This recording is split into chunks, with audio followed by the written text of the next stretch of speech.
Hey YouTubers, how's it going? Welcome back again. We're going to do a little bit of a review on the made in China, yes it is, sorry, Canadian Hunter Model D18 177 cal air rifle. And they do make this in a 22 cal version too. Now if you're wondering what this is, this was from a muzzle brake that was on here, and these were the lockups because a particular muzzle brake that was made kept sliding forward. So anyway, obviously I picked this thing up used. So, but anyhow, I used to sell this model a lot too. It was a great gun. Now, these things here, the workmanship, the craftsmanship, I mean, the machining, everything about this gun is kick-ass. It's nice, it's sweet, it's the finish, the bluing, everything about it is just awesome for a Chinese gun. You know, and they call it a Canadian Hunter. It is modeled after the Diana Model 20, except it's non-PAL version, so it's under 500 feet per second. Has an automatic safety. It can use all the Diana parts, by the way, just so you know. It does come with a print and, you know, owner's manual and all that stuff, so if you need parts, you know, you can pick up the phone. Well, phone number's there, dial it up, order what you need. So anyhow, it's a full-sized air rifle, you know, so it's adult-sized. Great for teenagers too, you know, so no problem there. I mean, any teenager should be able to cock this thing. I mean, come on. It's not a Diana 350 that takes 3 arms to do. It's got a grooved receiver for scope. I've used these with scopes before. Leaper scopes, Tasco 3x9s. They all work great as long as you use really good quality mounts. Now, on any spring rifle, even non-PAL ones, you need to have good quality mounts. So, you know, that's not an option or you will bust your scope. Trust me. Been there, done that, broke a few until I learned my own lesson years ago. So, anyway, open sight shooting, it's a very good gun. No real complaints there. 10, 15 meters, no problems. Scope, same thing, no problems. I do prefer to use a bigger, more robust type scope just because it makes it look meaner. But I always use a scope that'll drop down to at least 5 meters. Because any of the shooting that I do in non-PAL shooting requires 5 to 10 meters, 15 meters, even 20 at the very most. And you can still go 20 meters with a non-PAL air gun in either caliber and still do some pretty good accurate shooting, and you know, it's still got some good knockdown at 20 meters. Has more deadlier force at, you know, 10 meters and under, but you know, that's just the way non-PAL happens to work. But the finish on this stock is just amazing. I mean, there was a lot of time and thought went into the design of this before it was built in the factory. So obviously, and it is, I know it is a Canadian design. As far as the requirements for overall quality, but it was built in China, you know, so and it was built to be designed after the Diana Model 20, and will use its own parts or the Diana Model 20 parts, which is really kind of nice. Kind of like that idea. Now, as far as durability goes on this thing, it's a very durable gun. It does have a stiff trigger. There are ways to lighten a trigger though. A lot of us know how to do that, and I'm not going to get into that because it's a review. But this is a stock that has a cheek piece, so it is more for, you know, it's got the cheek piece there for right-handed shooter, which I really don't see how.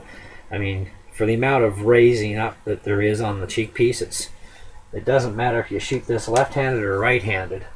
You know, it's the same feel, same comfort either way. So a left and right-handed shooter would be very comfortable with this stock.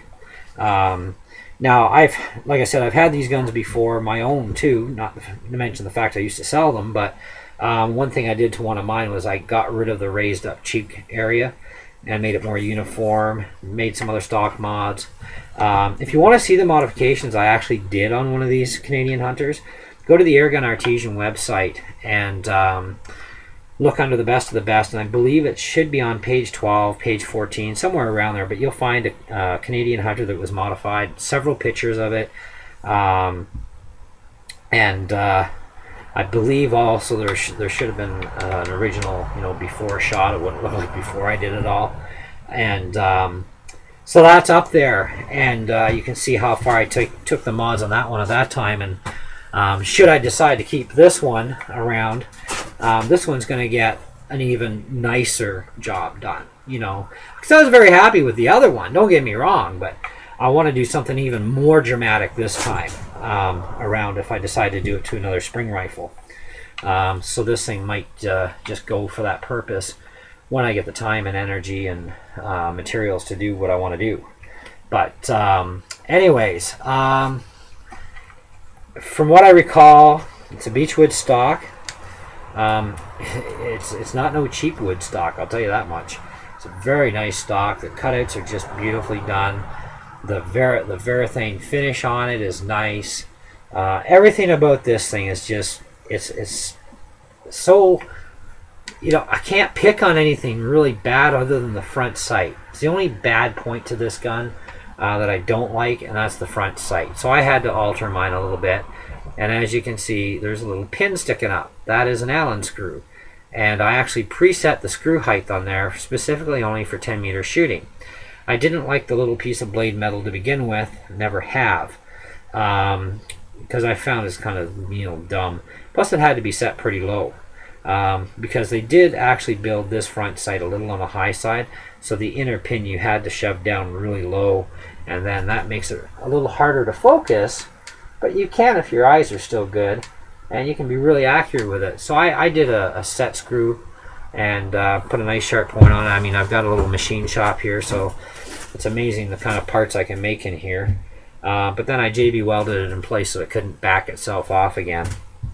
But eventually I'm going to redesign a whole new front sight system for the Canadian Hunters, because I believe this should sit down a lot lower to start with, and just because it was very hard to get it just where I wanted it, and I'd rather see the pin than to just see the pin, because even I'm getting older, and if I'm going to keep this thing, I want to still be able to shoot it in another 30 years from now. So, but yeah, break action, no side play whatsoever. This thing that's no wiggle, nothing. It's just perfect. Locking up, it's a good tight lock up. Heavy duty built. Just everything about this says rugged. It's very rugged built, very well built. The cuts are clean. The machine work is clean. And you don't often see you do nowadays more often, but back in the old days you didn't see the Chinese come out with much of anything good. And you still see some of the older type of machining in the cheaper Chinese guns. But when you start getting into something like this is, it's under $200. It's about $150, $160 gun. It's very well made. Looking at this, and I've owned Dianas, okay? And to look at this and to compare it to a Diana, side by side, you swear to God they're built in the same factory in Germany. Just beautiful. And the Germans do really awesome work on guns, and this one's made in China, and they did just a wonderful job on this. And this, like I said, is a Canadian Hunter model D18 177 cal, and you can get a 22 cal version of this too. I love the rear sights. I always have for the Diana rear sights. I've really always appreciated them. They're nicer than anything else out there. On an under $200 gun.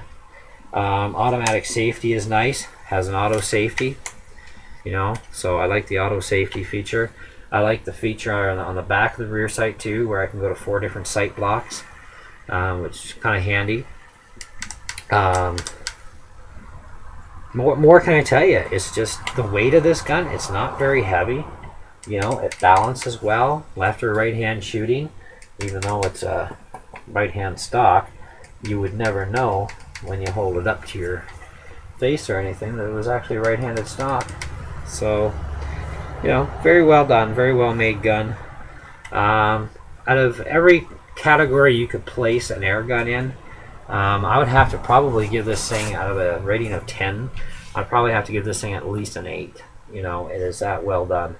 And for the budget, in under $200, you can't really ask for better. Well, you could ask for better. We all could.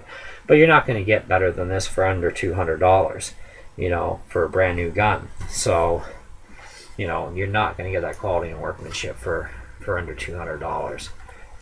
But you will in this. This is just a really, really nice gun. Accuracy is nice. Being a non-PAL air gun, it runs about 490s, like the paperwork says. It comes with it, so it's good. I've cronied them before, so I know exactly how fast they run, and they run fairly nicely at the under 500. This one likes JSB pellets for some reason. I guess it's just maybe the way the breech was done in here, but it likes JSB exacts, and it likes one or two RWS ones now that I changed the front sight. But before that, it'll only shoot the JSBs, and the JSBs are a little heavier pellets, so it slows it down a little more. But so it's about 460, 470 with JSBs. So it's still a good gun though. But now it'll shoot the RWS. Wow, hey, now I can use the standard weight pellet, and I get my 490 back. But overall, I mean, for a spring rifle under $200, the quality and finish on this thing, it's going to last you for years and years.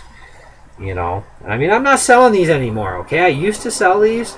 I'm just telling you the my own opinions and feelings on this gun, and I'm a picky person. I've owned Dianas, I've owned a lot of high-end guns, Walthers and so on, and for an under $200 gun, this fits the budget.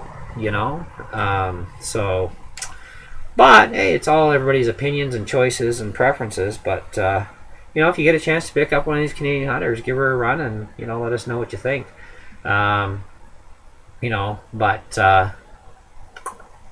Yeah, she's pretty good. She's a pretty good gun.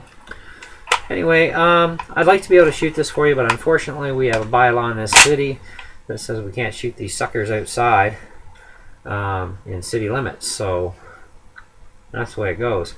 And I don't even have 10 meters in the house, so it would be kind of like unfair. So next time I'm out at my buddy's place out of town, where we're not under the thumb of the city, I'll get my wife to remind me to bring either my laptop for recording or my camera, and we'll actually show you how this little puppy actually runs, and as well as a few of our other guns too. And we'll have a whole shooting day and a couple of different videos on it, and because we always have a blast when we go to my buddy's place. But anyhow, that's about all for now. Don't know what to actually tell you more about it, but if you have some questions and I may have missed something, hey, feel free to ask, and leave your comments, and if I can answer your question, I definitely will. And if I can't answer it, I can direct you to somebody who can. But until then, happy YouTubing, and we'll see you in the next video, eh? All right.